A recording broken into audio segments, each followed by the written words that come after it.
There it is. I'm Charles Holmes, The Ringer Music Show. And I'm Cole Kushner from Dissect, and Charles and I are teaming up to create Last Song Standing, a new show where we determine an artist's single best song by debating our way through their entire catalog. And for our first season, we're covering Kendrick Lamar. We're talking Good Kid to Pimp a Butterfly, Damn, Mr. Morale, the mixtapes, the Lucy's, and the features. Listen to Last Song Standing on the Dissect podcast feed, only on Spotify. This episode is brought to you by Anytime Fitness. We may talk a whole lot about sports, but when it comes to keeping fit ourselves, there's definitely room for improvement. I hit this point early July. I was just like, I am not in good enough shape. I started trying to walk at least 15,000 steps a day, or hiking, or just anything to keep my legs moving. Now it's the end of 2023. I feel great. I had a physical 3 weeks ago, and the guy was like, "You're doing great. You're doing better than you were 3 years ago." I felt great. Whatever your goals are, progress is possible thanks to Anytime Fitness. Get a personalized plan and support from an expert coach anytime, anywhere. Visit anytimefitness.com to try Anytime Fitness for free. Start to train for your life. Terms, conditions, and restrictions apply. See website for details. This episode is brought to you by Atlassian. Atlassian software like Jira, Confluence, and Trello help power global collaboration for all teams so they can accomplish everything that's impossible alone.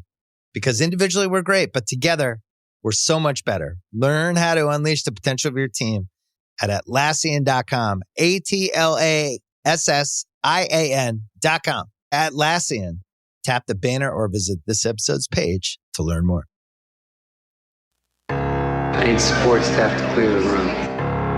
Stand up and walk now. Hello and welcome to The Watch. My name is Chris Ryan and I am an editor at TheRinger.com. And joining me on the other line, the podcaster with the show with headphones on, it's Andy Greenwald. That was good. That was a good. I tried.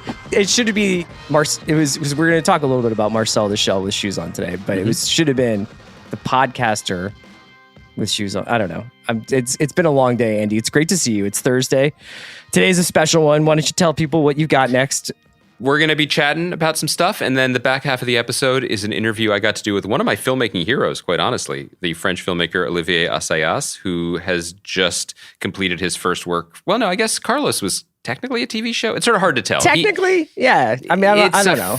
It's a film. It's a TV show. But his first HBO series, which is a reimagining of his phenomenal 1996 film Irma Vep. He reimagined it as a contemporary story, 8-part miniseries, starring Alicia Vikander. Dude, you're just fucking. You got so much mustard on the pronunciations today. This is great stuff.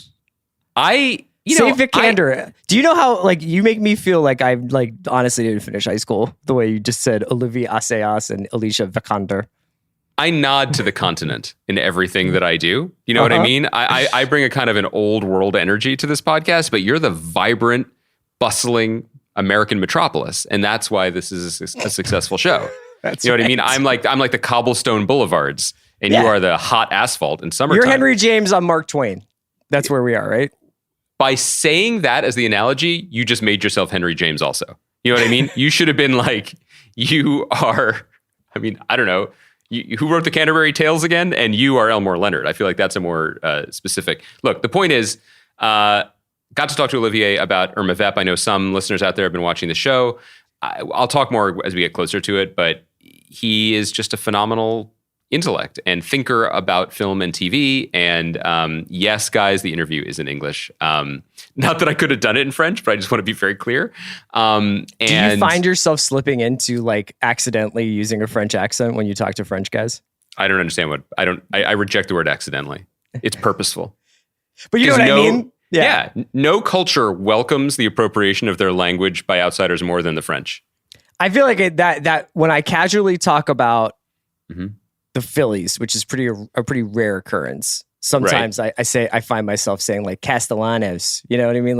Kind of how, No, that's natural. Yeah. Right. No, this is, I don't, no, I couldn't do it with this guy. But I think that I recommend people check out Irma Vep or check out part of it, but I do think the conversation is interesting because he has such a warm and inclusive and ultimately positive view of just the collaborative act of filmmaking that I found it really inspiring. So we'll get to that at the end, but we got some business first. Is he psyched about Daredevil coming back to TV? He wasn't until I told him it was an 18-part movie. And then he was like, oh, mon Dieu. He got real excited. Andy, this is so just quick programming notes. We will be doing our usual Saul recap. That'll go live Monday after the episode airs. Also wanted to just shout out next week we get Industry back, which you and I are frothing at the mouth for. And I'm sure we will have Mickey and Conrad back on really soon to talk about that. We also will probably be talking about Reservation Dogs season 2, which I think premieres next Wednesday, which I'm very excited Can't believe about. that. Yeah, really excited. It's unbelievable. Today, by the way, Chris, just side note, sure. I did ask Olivier Assayas, Lion of French Cinema, about Thor: Love and Thunder. Did you? I did. And what did he say? Well, I don't want to spoil it. I won't spoil it. But like in Irma Vep, one of the characters has just filmed essentially a Thor movie, although it has a different name, in which her character has castrated Thor. Oh. And they're like, this is actually great for the sequel because Thor can come back as, can be rebooted as a transgender god. So you'll love the interview. Let's move on. I can't wait. I'm going to cancel my night plans to listen to this, honestly. No, I'm just fucking around. I love you. No, you do that and I'll listen to your drug church interview. It'll be perfect. All right, Andy, I have a hot topic for you today. Okay. I know that you've been very much less online this week, so I don't assume that you know about this story. So I have to paint you a word picture here. So one of the sort of minor controversies on TV Twitter this week is the accusations that the Duffer Brothers, the creators of the Stranger Things television show, who have admitted in the past that they sometimes do something which I think they called George Lucasing, where they go back and maybe fix some VFX on the previous seasons of the show. And that essentially there was a storm in a teacup this week because earlier in the month, a TikTok user said that they had discovered some discrepancies between their DVD copy of Stranger Things season 1, which I didn't even know that existed, and what you can see on Netflix, which is essentially there's a moment in the first season, without spoiling anything, where a character named Jonathan, who's sort of an amateur photographer, has been sort of following the Nancy character and her friends, and he's taking pictures kind of more not voyeuristically, in a sort of pervy way, but just sort of capturing life as it happens. And then it's obvious that Nancy's about to have an intimate moment with this guy, Steve, and he stops taking the pictures. Now, according to this TikTok user, who I don't even, whatever, they were this was re-edited to make him seem less creepy. And the Stranger Things writers room, which has its own Twitter account, put out a statement that was just just so you know, we have not and never will make edits on this show. We're not going to go back and change the show.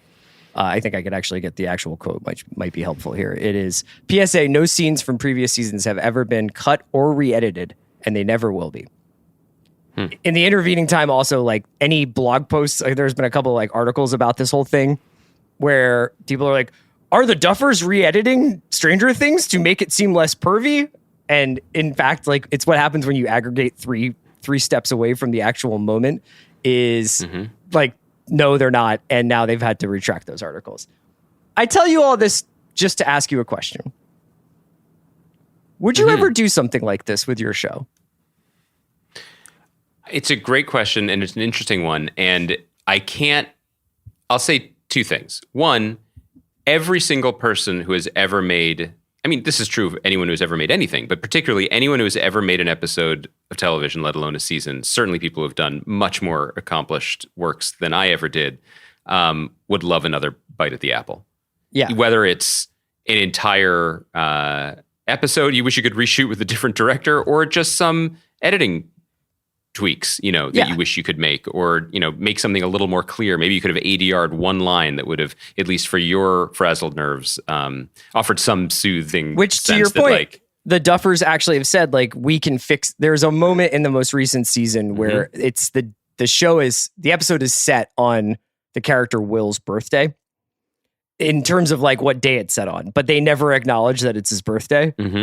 And I think a lot of super fans were like, oh, yeah, this is supposed to be Will's birthday. And they were like, we fucked up. So we can actually go back and have Winona Ryder ADR a different birthday for this character rather than have it just seem like a discrepancy. So, but that impulse is never going away.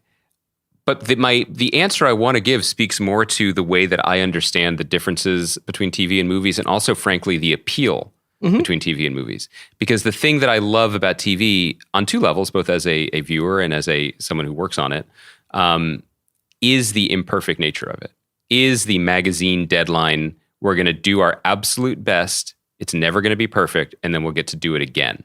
And so I kind of like that aspect of TV, that you can, like, warts and all, that there are decisions that clearly got retconned, or, framings or editing choices that affected, that didn't jibe with how the show was meant to be perceived, or changes things later. I also think there's a case to be made that creators are not necessarily the right judge in the moment of what's best. And the reason I bring that up is, I'm sure some of our listeners check this out as well, but friend of the pod, we can say that now, Peter Gould, one time ate some yogurt on the pod, Bob Odenkirk.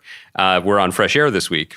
And he didn't, to be clear, he asked us to stop recording, and then he ate yogurt, and then we kept recording. This was 7 years ago. They were on Fresh Air this week, and Peter Gould told an anecdote that I hadn't heard that maybe is very well known, which is there was a scene shot for Breaking Bad that he wrote that he was very, very proud of, between Saul and Walt early in Saul's debut into the season, I guess in the third season, in which Saul talks about all of his ex-wives and what they meant to him and how he got rid of them and why he's not married and all of these details. And it was an absolute kill your darlings. It was cut for time. And both Bob and Peter were upset about that. And now they thank God every day that scene got cut, because, I mean, Better Call Saul, the show, would have been impossible, right? Or certainly the current version of it. So all that is to say that, like, they might, it's at a certain point you have to let go. And I'm going to say something that I don't even know if I believe, which is that the conception of movies as something that are slaved over and whittled away on and almost perfected makes me more sympathetic to wanting to go back and get those things right. But I also want Han to shoot first. So I'm kind of arguing against myself by creating this binary. Where are you on this? So I think that things have changed a lot in the last. I think things have changed a lot. Let's just use our podcasting career as a good, like, framework. When you and I were first starting to do this with Hollywood Prospectus back in the Grantland days, typically what would happen is, like, TV either existed in a world of transience, like you had to sit down and watch it when it was on, or you could DVR or whatever, but you watched it when it was on, or you bought or rented the DVDs after the season had been out and over for a long time. That's how I watched Lost. That's how I watched 24. Or you got them from Netflix, which is a whole other. Or you would order them from Netflix. Exactly. Yeah. Netflix comes in, kind of changes the paradigm of how television is consumed, both in terms of, like, you have all of these seasons stacked on top of each other that you can either flit around and watch in whatever order you want, or binge in one weekend, or watch over the course, whatever it is. But it's also always there. So this show is always going to be existing there. And I guess the reason why I wanted to ask you about this was that it's not so much, I think that there's this really interesting invisible ethical line that may have been why this Stranger Things Twitter account from their writer's room sort of forcefully responded, because there's almost this idea that you were changing either misdeeds or sins of characters who have since become beloved or have since become, because Jonathan goes on to date Nancy. So I think, but people, what the idea was here was that, like, look at this dude being a creep, and it's like, well, and now he's this woman's boyfriend, that you go back and tweak it so that their love story has less edges. Now, that's just fundamentally doesn't seem, that's not true. I honestly don't remember. I watched a little bit of the episode today, but it looked exactly the way it looked. And obviously they're saying that that's not the case, and people have retracted their articles. My point is, I understand why it would be like, hey, you can't go back and pretend like season 2 of Friday Night Lights didn't happen. But there is a part of me that's kind of like, but wouldn't it be interesting if you did? Sure. It'd be interesting, but it also, it's interesting you bring up Friday Night Lights, because a season that you just kind of want to take a mulligan on doesn't really exist anymore in the streaming era. That's both because you can't do it. You don't get another chance if you make a mistake like that. But also, that storyline is a product of people who made something beautiful in season 1 being like, oh boy, we got to stretch. We got to keep fiddling, So it's an interesting argument, but I don't even know how relevant that aspect of it is anymore. But I don't think this is speaking to the Stranger Things of it as much as it is just an argument for figuring it out to a degree as you go along. I mean, a lot of this fixing comes from a very natural obsession with control that all creators have, and you have more and more opportunities to exert that control. And we point to George Lucas as the example of it because he kept fiddling with the original trilogy, and some advances were technological and that made sense, but others were character based, like Han and Greedo. But one of the things that makes that original trilogy so good, right, is because, or at least so interesting, is you see it develop in real time. Not just that the first one in some ways might be the best one because he didn't have the budget to do some of the stuff he could do in the second and third, let alone the prequels. So it was the most grounded and character based because if he could have done like a full cartoon world, he would have done it right away as opposed to just like Luke wanting to shoot womp rats. But Darth Vader isn't Luke's father in the first movie. He's not. Like, they hadn't decided that yet. Luke and Leia are not brother and sister in the first movie. No, they are not. He hadn't figured that out yet. And they make out at some point, right? So like, that stuff is more organic. And I am a fan. This maybe sounds a little more Henry James than, Streets of New York, but like, I am a fan of watching this stuff, warts and all, develop into where it ends up. TV is an organic process that moves in one direction. And it's silly to me, I don't like the idea of going back. So let me ask you one more question in this regard, because you brought up the whole Star Wars thing and the Lucas thing, that the Han shot first is sort of the original, like, can you tweak something so that the original mythos of a story is, or the sort of mythology around a story gets manipulated? I was thinking about like, what would I maybe be interested in seeing this practice applied to? And, a while back, Topher Grace did that re-edit of the prequels. And I think fan edits of things are somewhat popular on YouTube. And I was kind of like, I sort of want to see somebody take a run at something like Obi-Wan and be like, here's the 3-part, 3-hour miniseries version of this. I'm sure someone will. Yeah. I'm sure someone will. I mean, it's funny to even consider that framing though, because there's a world where whittling a lumpy but well-intentioned 3-hour movie into a dynamite 90-minute movie makes sense. And like you could, and it's not just makes sense. It's like, oh, woulda, coulda. Like if only that had existed in the world. But Obi-Wan was 6 hours. Was it 6 hours? Well, I mean, 6 episodes. I think 6 episodes. Like, some were like almost an hour and some were like 35 minutes when you got through all the credits. But also the Walt Disney Corporation wanted 6 hours of content for its widget. You know what I mean? Like there's no version of it where it makes sense from conception as the shorter version once they decided that it was going to be TV and not a movie project. So that kind of affects it as well. It's just funny. It's like the idea of the director's cut necessarily means adding to. And sometimes I wonder if we should have the editor's cut that is taking away. Oh my God. I mean, yeah, 1,000,000%. I mean, I really do think that people would be just maybe almost on an academic level would be so interested if they could ever see, for example, the director's cut of a TV show. Because on TV, directors get first pass. They get a couple days in the edit and then they're gone. They're not, unless they're a producer or some otherwise credited on the show. They do their work. This is what they see. This is their assemblage. And then they go. And then the showrunner goes in with the editor and maybe some other collaborators, and they work on it until they want it. And there's often the directors are like, I had nothing to do with that. Right. Movies are very much a different story. It would be super fun to have a side-by-side of a director's cut of a TV pilot and a writer's cut of a movie, which would be wild. It'd be wild. Ironically, it's like, it's funny that the Duffers are the ones kind of getting who are under the microscope at this, because they would be the last people I would ever like surreptitiously accuse of like tweaking. I mean, like the last 2 episodes of Stranger Things, it was a 5-hour runtime. So you guys, they're not really going around like pruning things.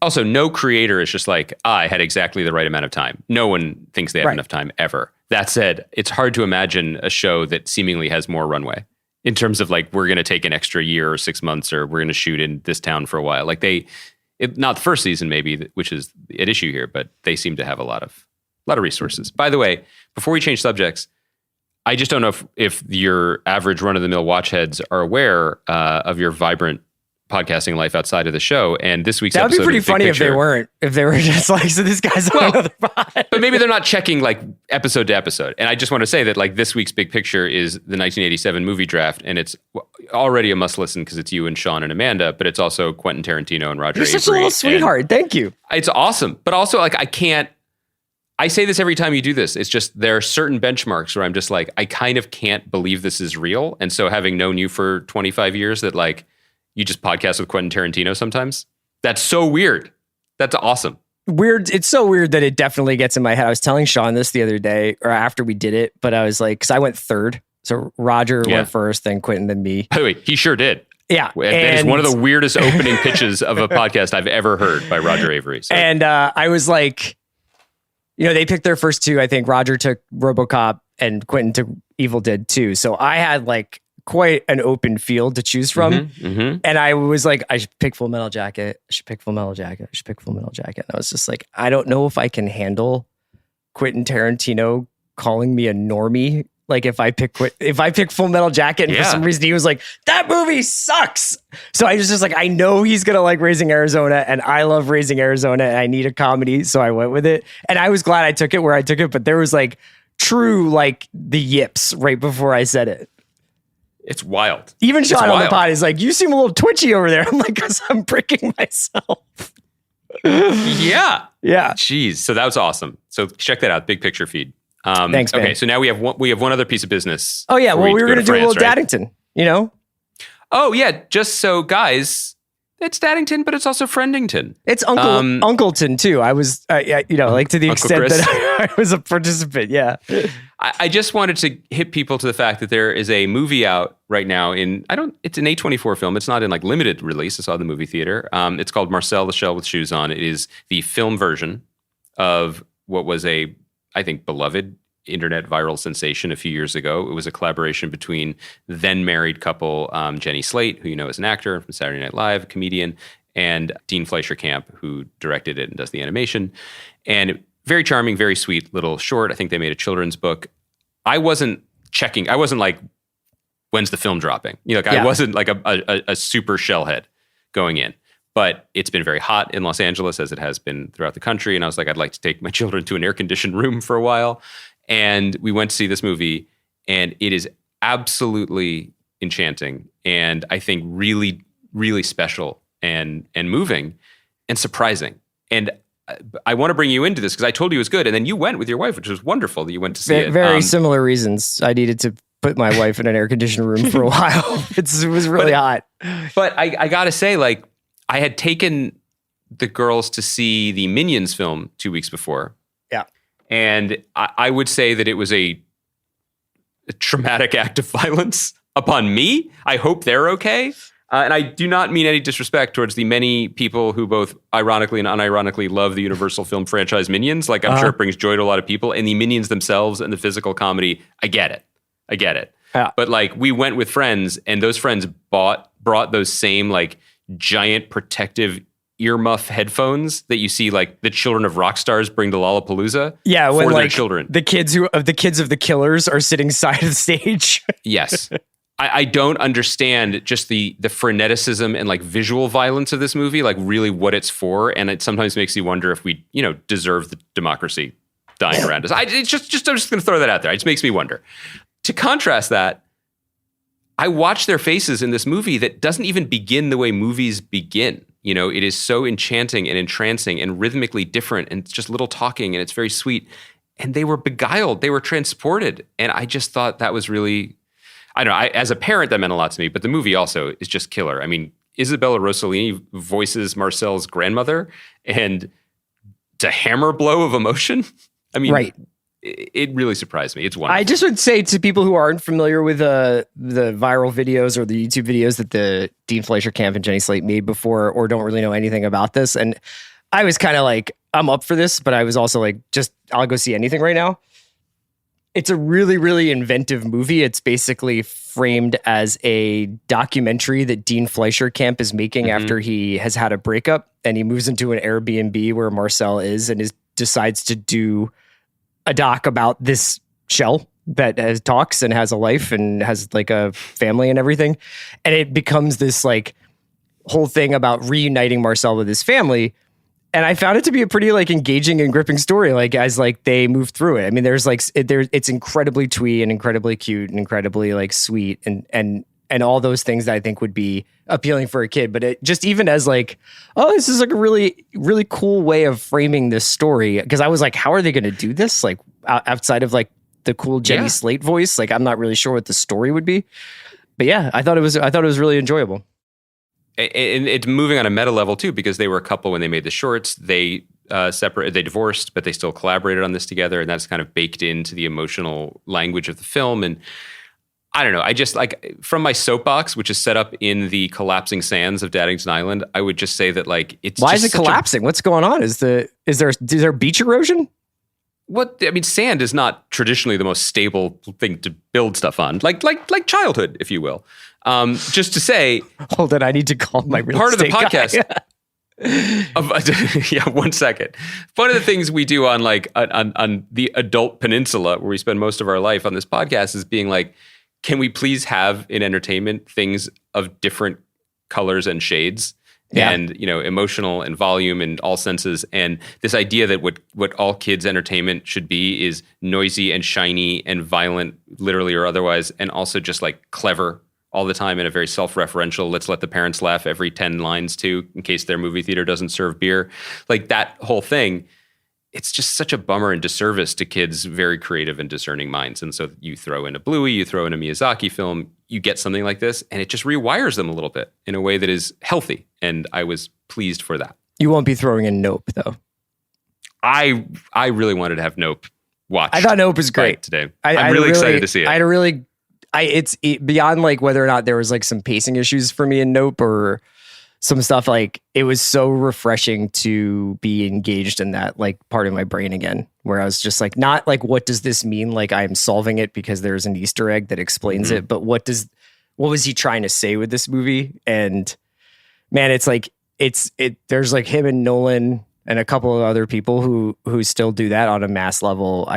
If you haven't seen Nope, people should go check it out. And I really, really encourage you to see it on the biggest screen possible. I'm going to go see it. I feel terrible that I haven't seen it yet. I wanted to see it before we recorded today. But I just had to get Vep done. You know what I mean? Vep was calling. That's right. Can I just say, you get to test positive for CoVep. Wow. We should just stop now, but I am going to push forward because I'm a professional. Just to say, this conversation with Olivier Assayas does have some spoilers for the television show Irma Vep. I don't know if that matters. I don't think it's a spoiler-driven thing. I also wanted people to know that because I am a Assayas head, I really wanted to talk about all of his movies. And he is so thoughtful and opinionated and articulate that I think I asked 4 questions. So that turned into other things. So if people were like, boy, Andy's really going to like put the screws on him about Clean, or about like Clouds of Sils Maria or Personal Shopper or Kristen Stewart in general, nope. Sorry, this wasn't the conversation for that. It really was about the TV adaptation of Irma Vep. And also, at one point, I did ask him what film is, which, that's a 10-minute answer. Yeah. So I thought he was wonderful. And I really just want to reiterate that the show itself has some like pacing issues potentially, but it doesn't really matter because it's really a joyful thing. And there's some very profound stuff that I did. We comes up in the interview, but I found really profound just about like the hard part in art is showing the light, not the darkness. And that's a message that I want the people who make Minions to understand too. So there we go. We're getting into Andy's interview. Thanks to Kai McMullen for producing us. And we'll be back on Monday evening with our response to the latest episode of Better Call Saul. And we'll have some industry stuff and reservation dog stuff next week. Thanks for listening. Merci beaucoup, mes amis. Les Berenski.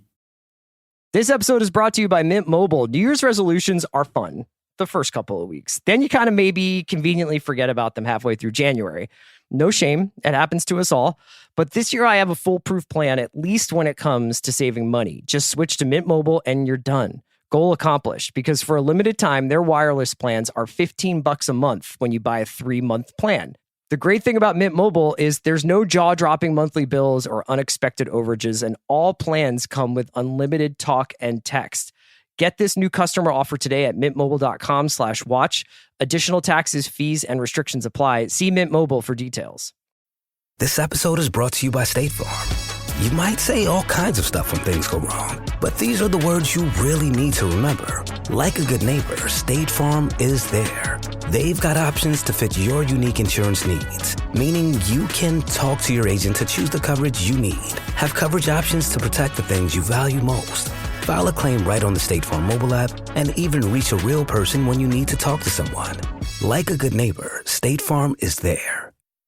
You don't have to buy custom window treatments in person because Blinds.com invented a better way. Blinds.com is 100% online. There's no showroom markups or waiting hours for quotes from pushy salespeople. A Blinds.com designer helped me pick the perfect style for free. And Blinds.com shipped free samples right to my door. You can DIY or book a pro like I did with just one click. Best of all, everything's covered with the Blinds.com 100% satisfaction guarantee. Shop Blinds.com for up to 45% off. Rules and restrictions may apply. With Capella University's FlexPath format, you can set your own deadlines, learn at your pace, and access most coursework from anywhere at any time. Imagine your future differently at capella.edu.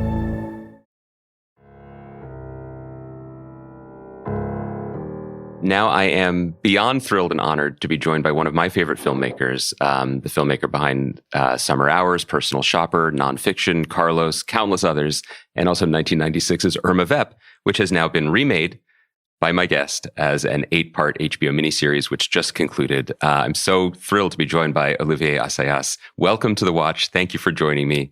It's a real honor. Thank you so much. It's a pleasure. Where are you speaking to me from today? I am on a well-deserved holiday. Agreed, well-deserved. In Tuscany. Oh, how lovely! And yet here you are, still having to do the promotion. So I appreciate taking the time. The last episode was just approved yesterday by HBO. Oh my goodness! So I have to kind of supervise from afar some stuff. So yeah, that's interesting because one of the storylines of Irma Vep is that it is very difficult for directors to manage things from afar. So I appreciate you the struggle with that must contain. At this point, it's very technical. I mean, I stayed in Paris and made sure everything was finished and done. But behind that, you have a lot of technical work. Getting into the adaptation, the remake, I'm not sure what you prefer to call it. I did revisit the film, which I love very much. And I was really struck by how the 1996 film of Irma Vep really begins with the question. I think a character actually voices the question. Why do we keep repeating ourselves? Why do we keep telling the same stories? And this is before you had the personal opportunity to do that yourself. And I found over the course of the 8 episodes, what was so brilliant and striking about the series is that, and I don't mean to presume, I'd love to hear your version of it, but for me, it felt like you had come up with an answer. That we continue to chase rabbits down the same holes in search of something more profound, in search of a deeper meaning, in search of happiness or a connection. It's yes, I that's more or less the way I would phrase it, because it's but it's very intimate. Also, it's when to go back in time, when I wrote the Irma Vep in 9 days at the time, it was because I had time on my hand, because I had another bigger project that had been pushed back. So I thought, why not make a small tiny indie film? And I sat down and I wrote it, and I wrote it really fast, and I had fun, and it was like the first time I was writing something that had some kind of comedy tone to it. The other movies were more serious, and there was something very pleasurable about it. I had no idea what it was. It was very different from anything you would that would come out of French cinema at that period. You know, I thought, who is going to take me seriously? Who will be interested by this? And, you know, and then I was right to ask myself the question, because the answer was nobody. You know, I mean, nobody wanted this film. I mean, we ended up shooting it in 4 weeks. The crew was only paid 3 weeks. And the fourth week was depending on if we would be selling the film or not. I reassure you, they were paid, but still, you know, it was super minimal. I was having fun. I had no idea what I was doing. You know, I had no idea that this movie will all of a sudden make myself recognized. You know, people that. A lot of the international press became aware of my work through that film. That I would end up marrying the lead, whom I had briefly met before, but very briefly, or that I would just touch something that was so close to the bone in terms of my relationship to cinema, to what has always attracted me to cinema, which is part very serious and deep and committed, and at the same time, to me, movie making is also about having fun and enjoying yourself, and that's what I dislike the most about the industry, because a lot of the movies that are made within the industry are just like dead serious and made with people who are scared for their jobs, who are scared for this, who are scared for that, and I think movies is for bad boys. The movies is for kids, and movies are about having fun. If you don't have fun making movies, you know, it's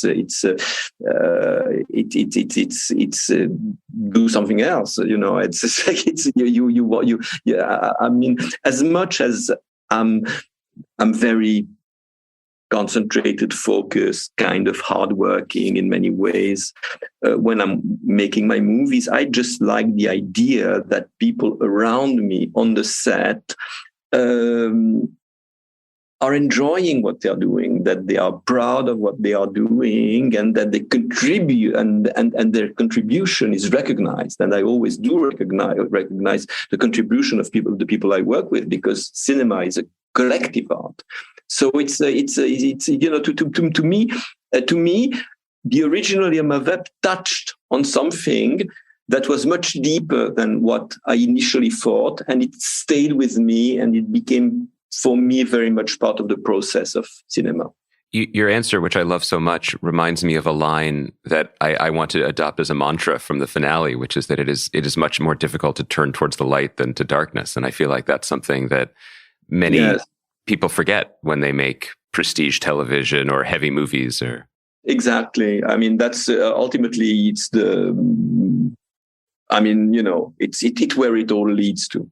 It's where it all leads to. So when it became time to revisit something that had such a surprising and profound effect on your life and your art, was it inevitable that this revisitation would involve so much of yourself, so much of your own personal story? Yes, it was. It was. I'm not sure how aware I was of it when I started working on it. Because I like the idea. When I started working on it, I liked the idea of customizing my own my own movies and trying to turn them into something else. But ultimately, very early, nonetheless, in the process, I understood that when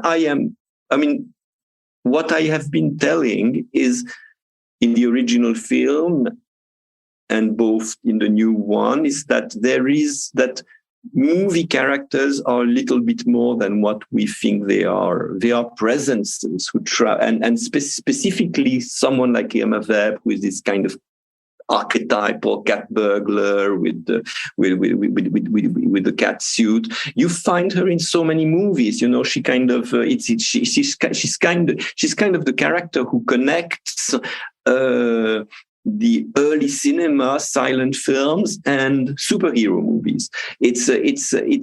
And why does she embody at that point something that is beyond time, that is outside of time, and kind of continues to fascinate us? It's ultimately a very interesting story.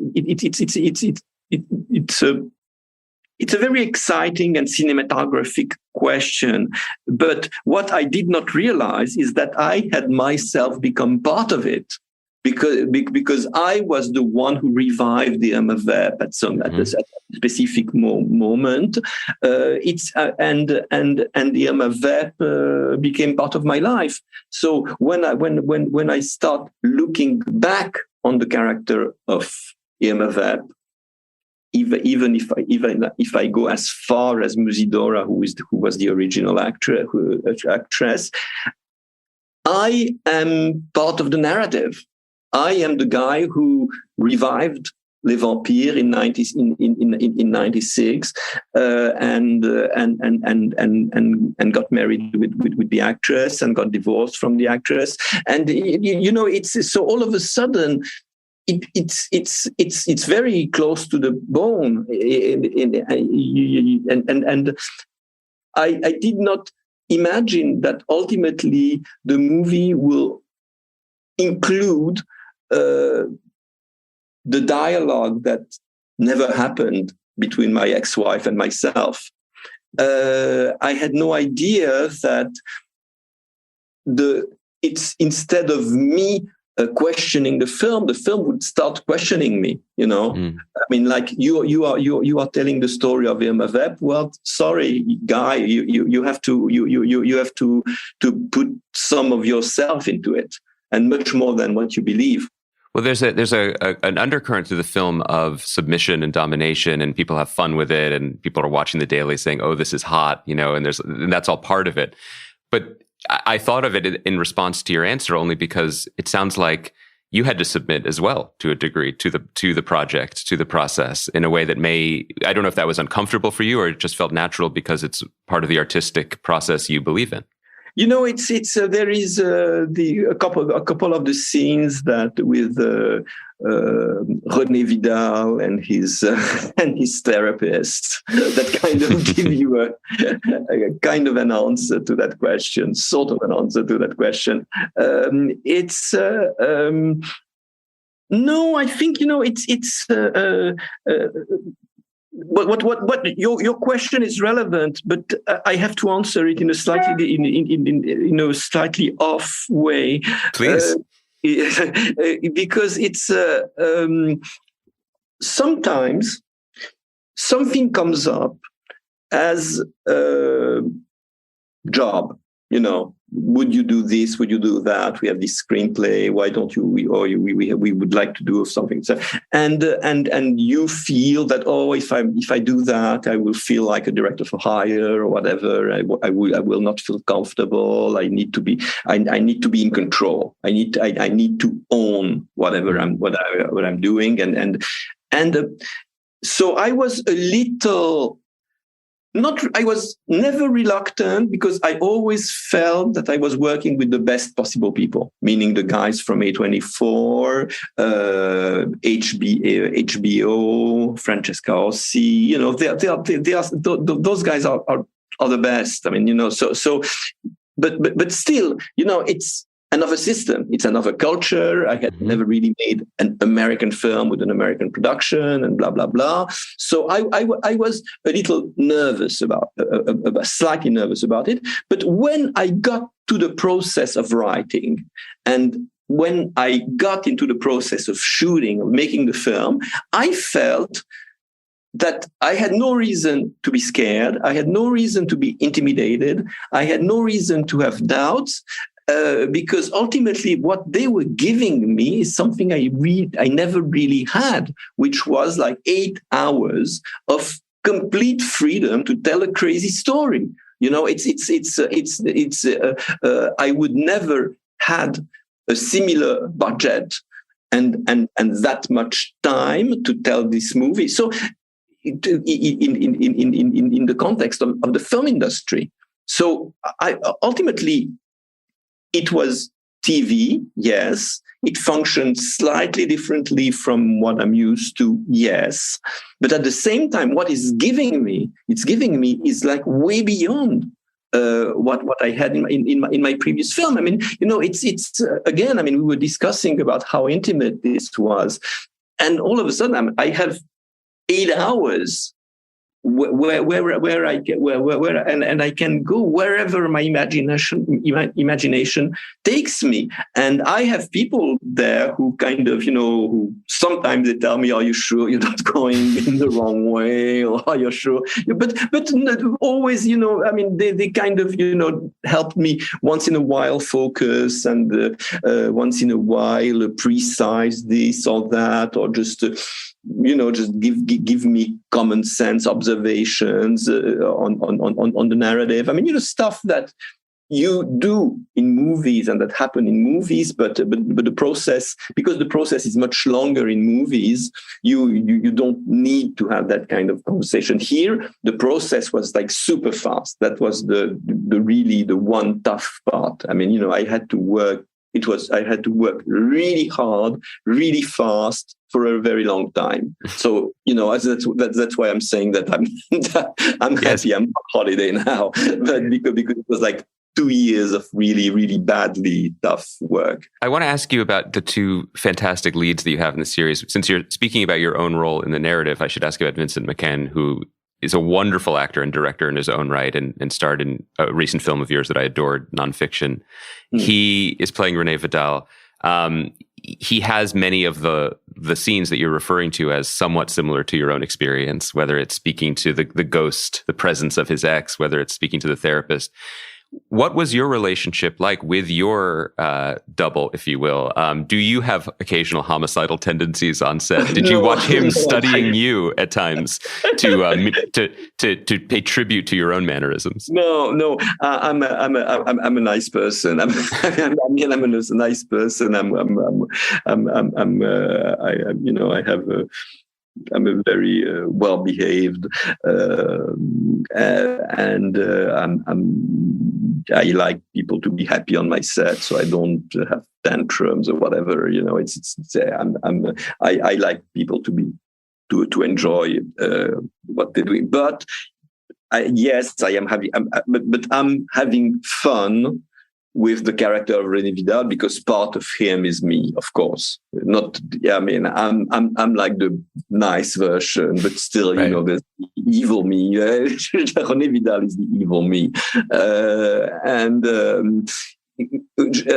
and also I think it's a collaboration with Vincent McCain. I think that Vincent has brought so much to the part. I mean, he's just he's a great director. His stage work is spectacular, and it's a pity now he's kind of chosen. I mean, he's not writing and directing much because he's doing so well as an actor, but. The thing, but I think it's a part that had to be played by someone who has an experience of creation and who has an experience eventually of the complexities of. I'm not talking about depression or whatever, but at least the pains of creations, the doubts, the insecurities, and Vincent is not only a great actor, but I think he understands deeply what this character is and what is exactly going on, because he went through similar things himself. So in many ways, René Vidal is halfway between us. I would say, but I think that because he understood what I was saying and how I was saying it, he encouraged me to go further. There's a lot of things that he tried. I mean, he tried stuff that was like that when I was watching, it's like, oh, come on, Vincent, this is really like over the top. I mean, like I would say to Lars Seidinger also once in a while. I mean, Lars, are you sure what you're doing right now? But ultimately they were right. They were right. I mean, once in a while, especially when you have this kind of really long narrative, once in a while it has to blow up, and it has to blow up in a crazy way. And we instinctively felt it, and I instinctively felt that they were right. So we kept a lot of the crazy moments. You mentioned Lars Eidinger as Gottfried as one of my favorite performances in recent memory. He's the charming crack addict. His performance is, as you said, it's so out there, it's so beautiful, but he also becomes this really incredible avatar for something that I now know from our brief conversation is so important to you, which is the magic of the temporary community of a film set. Which having made a TV show myself, like that is the joy. Here it's called, it's summer camp. You're with people and you're making something for this burning bright flame amount of time. Absolutely. Yeah. And he's such a wonderful avatar for that, because you would never want to spend a life with Gottfried, let alone 2 months. But for this period, it's a different energy. He brings something that's vital and that no one else would bring, and especially he brings something that I was very much influenced by, which is 1970s German films of Fassbinder. I mean, he brings Fassbinder. I mean, I cut it out, but there was a whole monologue on Fassbinder that we shot that was very important to me. But at some point, it just became too abstract, and and there was no space for that. But ultimately, Gottfried is an homage to Fassbinder in many ways. He's wonderful. And of course, the lead of the piece is Alicia Vikander as Mira. And I wanted to ask you about my journey with the character, which is to say that knowing how much this series was about the movie and about the world of filmmaking as it exists, more or less, for all of us at the moment, my first thought was, is she playing Kristen Stewart, your frequent collaborator? Is this an homage to Kristen? Did Kristen drop out of the project? And then in the finale, Kristen shows up, which is the perfect ribbon on it. But I guess somewhere in there is a question about why Mira, why Hollywood, and why this version of an actor in 2022 playing Irma Vep. Well, first because I don't think. I mean, when I made Irma Vep, I thought that the vitality, the energy of filmmaking was in Hong Kong. When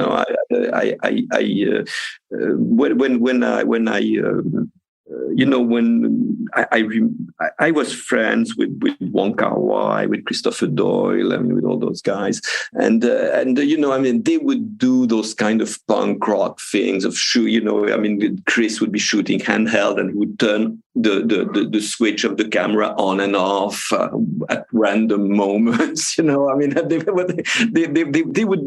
would really just doing crazy things that no one in cinema was doing at the time, and so I thought I liked the idea of connecting the story of independent French filmmaking with Hong Kong. With Hong Kong cinema, I like the idea to have Maggie Cheung and Jean-Pierre Léaud in the same scene. Mm-hmm. I don't think I could make it again with Chinese cinema, because Chinese cinema is in a completely different place now.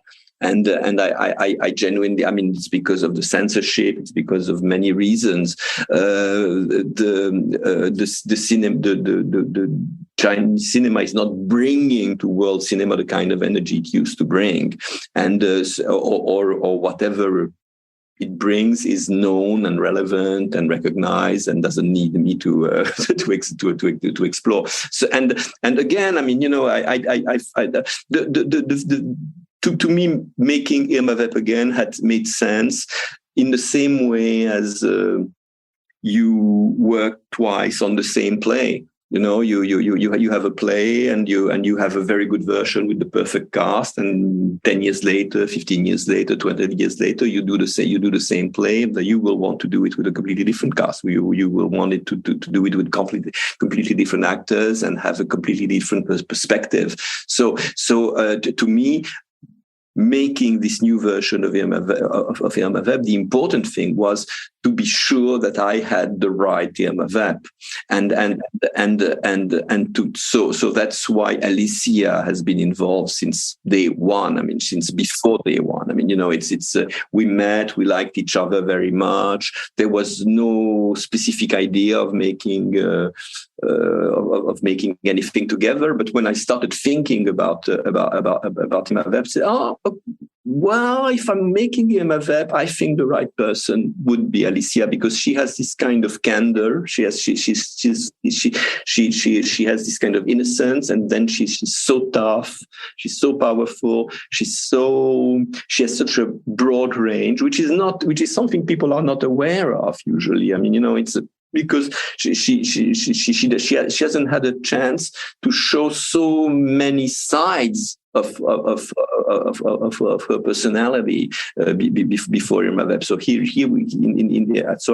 thought it was exciting because I knew she could be funny, she could be profound, she could be crazy. She has this kind of extraordinary way of moving, which has to do with her history as a ballet dancer. I mean, she was a dancer before she was an actress, and it shows. It's something that's constantly present. I mean, when you're shooting the scene, it's just so important to have actors who know what to do with their body, how to position their body, and I knew it's something. Usually I had no idea. I mean, I kind of figure out how I'm going to shoot scenes in the morning before I come to the set, but I kind of I take an hour every morning to do that, so it's kind of precise and so on and so forth. But the one thing I don't know is how the actors will move, when they will, especially in a movie, especially in a series, because obviously there's a lot of dialogue. So it means that you are going to shoot a lot of people sitting up, standing up, sitting down, standing up, moving from point A to point B, and this and that. And so you need someone, especially when you're doing something that's very talkative, the verbose or whatever. You need someone who can give flesh to those ideas, who can understand the right movement coming with the right idea, at the right spot, and she has all of that, and it's very rare. She's wonderful and grows and changes over the course of the hours, which I appreciated in her performance. So I have a perhaps unwieldy or large question, but it comes from this idea of the role of the Hollywood star within the show. And one thing that I admired so much about the series, and indeed all your work, is that it is never mean-spirited. So that when Herman, who does the blockbuster films, comes, he's respectful. He has his own style, but he doesn't disrupt. He is a part of the creative community. And Mira works in these movies that maybe leave her feeling a certain way, but she still has this desire to be creative, and it moves her. Because you are one of my favorite filmmakers, but also a student and scholar of filmmaking, I wanted to get your perspective on, this is a tough question. This is a big question. What are movies right now? And the reason I ask that is not because Irma Vep has been revisited as an 8-episode. It will, won't be called a TV series. And Renee Vidal has the joke about, no, it's a movie. There's just little breaks. But I fold this into the question not to get you a gotcha quote, but I am curious because the same day that I finished Irma Vep, I went to see the new Thor movie, and no one was castrated like they are in your fictional Thor movie, unfortunately. But regardless of whether I thought it was good, I don't know what it was, because the assignment was so complicated that Taika has to tell stories in 5 directions at once. He has to tell the past story that we haven't seen and set up a future movie and bring something in. And it's a different. It feels like it doesn't feel like what I thought a movie was. It's what a movie is now. No, because it's just now it's both complex and simple.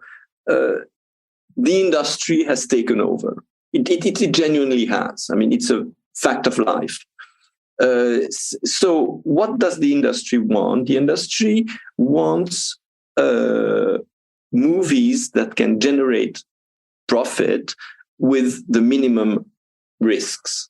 And what minimize the risks is creating brands. So you do spend money on making a film, and money is not the issue. It's unlimited. You can use as much as you want, as long as there is potential for a sequel, a spin-off, a reboot, whatever you call it, and it will go on for years. And so to have and all of a sudden, that's the kind of Marvel universe thing. Mm-hmm. The star is the superhero. It's not the actor. The actor can be changed. Is disposable. The actor or the actress are disposable. They all of a sudden it's a reboot. Out the old actor, in the new actor, so there is that's kind of industrial filmmaking. There's an industrial logic to it. Mm-hmm. And why spend a lot of money eventually on something that doesn't have that potential? Because if in case it bombs, you lose everything, but that's part of the deal. But if it's successful, it doesn't have a potential to do a sequel. Mm-hmm. So you won't be making the kind of money you would be making if you won't be able to benefit from the success of your own film. Right. At least not enough. Not on the range. So now what's happening is that you have less and less movies and more and more franchises, and the studios and everybody they want franchises. So it's a very different world. And on the other side, you have indie filmmaking, which is very dependent on the theaters, which is in trouble because the platforms are not that interested in them unless they are very prestige or this and that. But we're not talking that. We're talking about the average indie movie by a young filmmaker who eventually will make his first film or his second film. And those movies have been the most affected by the loss of viewers during the pandemic, and we're still in the pandemic. Technically, whatever perspective you use on it, it's a fact that we are in a period of pandemic right now as we're talking. So I don't think that's over yet. I don't think that the movie that the audience of those movies has completely come back. So they are in a tough position to get finance. But because before I'm talking 10 years ago, I'm talking whatever, I'm talking history of cinema. I'm talking you were an indie director, you made a movie, you all of a sudden you could expand your vision in a studio movie that you would have to deal with a lot of bullshit and with a lot of bad people once in a while, but also with very good people but in the end, you would be making a movie. You would not have to deal with use a little bit of this, a little bit of that, because there's this sequel, that sequel, and so on and so forth. So it's another job.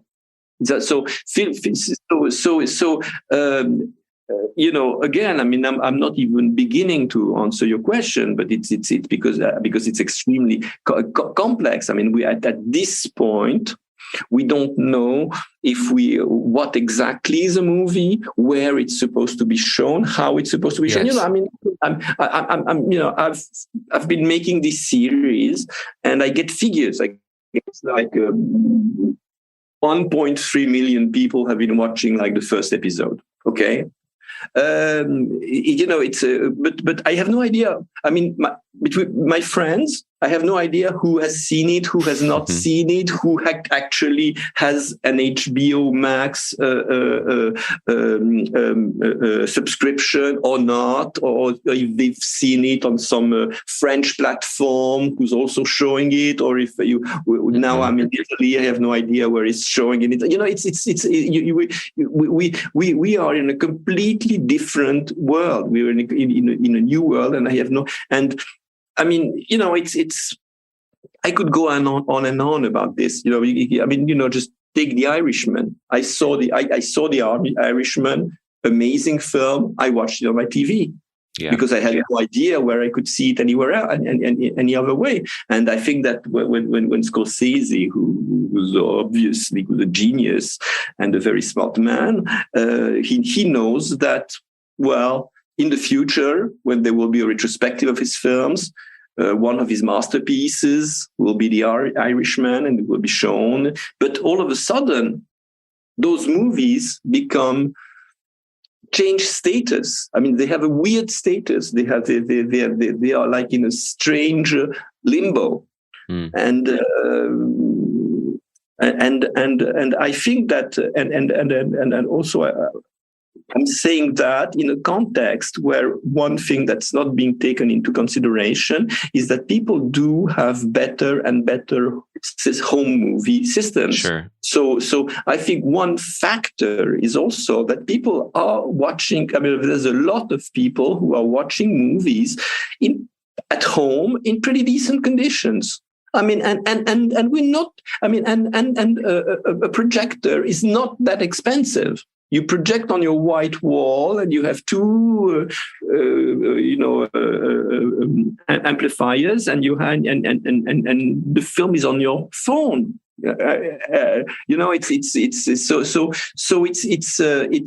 It's not like big screen versus small screen. I mean, I personally do have a home video. I'm happy, and I'm often very happy to be watching. And I think I watch them, the way they should be watched. They could be watched. I prefer to be in a theater, but it's the difference is narrowing. I think that one of the reasons I ask you that question is because when people ask me what my favorite genre film is, I often say, if I'm being honest, it's French people on vacation talking. And Summer Hours is one of my favorite films of all time for that reason. And, I don't feel pessimistic because I still get to see wonderful things on whether it's called TV or whether it's movies. But I do feel that specifically, though, something like Summer Hours has a greater power to me because it is contained. And I say this as someone who works primarily in TV, but the idea that the talking thing is going to be all migrate to television, I think is wrong. No. And I hope for the future of this style of movie that you make, nonfiction as well. No, wrong. I totally agree with you. I mean, it's. I mean, to me, the model, I mean, is Eric Romer. Eric Romer has he. I mean, even his late movies, he was producing the films himself. He was shooting with no money because you don't need much money to do those movies. Sometimes when he needed more money, he would go to Pathé or whoever who would, who somehow would support him because they knew that the movies would sell globally. To me, the issue is freedom. What is when you are free, it's fine. When you are not free, it's content. And I don't want to do content. I want to be free. I kind of, it's otherwise I would have already been making Hollywood movies, and that's not going to happen anytime soon. So coming off of this 2-year experience, do you feel, I guess this is as good a place to end as any, although I have many more questions. I hope we could speak again in the future. I guess that my final question is just a sort of a temperature check on you and your muse. You've had 2 years of intense work. You're on vacation, but I'm wondering, do you feel as excited about what surprises may come as you have been in the past? Does the industry change have a discouraging effect on you? Or do you feel like, are you a boat in the current? To me, the thing is, to me, at this point, it's a little bit of a question mark, because I have a screenplay, which is pretty much what you're saying, which you're describing, these people on holiday talking during the pandemic. During the pandemic, so I don't know. I mean, I was kind of I wrote it during the confinement, during the first confinement, and I don't know. I mean, I'm giving myself a few weeks perspective to decide if that's what I want to do, because I'm just a little scared that there's a little bit too much pandemic material around, and but ultimately it's pretty much it's halfway between summer hours and nonfiction. It's like the real summer hours, meaning shot in my actual place. I mean, I would like to buy real estate in the place between those two movies. So I think that sounds that sounds ideal. Olivier, thank you so much for your time. It's an honor to speak with you. I think the series is so rewarding, because it really builds in layers and delivers so much of what we've talked about in this conversation, but in ways that are continually surprising. And I just was very moved by the end. The idea that you get to live in a dream and it dissipates and it haunts you, and that's feeling of ghosts as a ghost story with a positive end. That it's good to be haunted in a way. I just found that very profound and very moving, especially in the midst of whatever world we're living in. So thank you for that. Well, it was a pleasure talking to you, and I hope we get to meet in real person. Yes, please. When this movie is made, I hope we get to do it again. So thank you, and please enjoy your vacation and get back to it. Thank you so much. It was a pleasure. Thank you.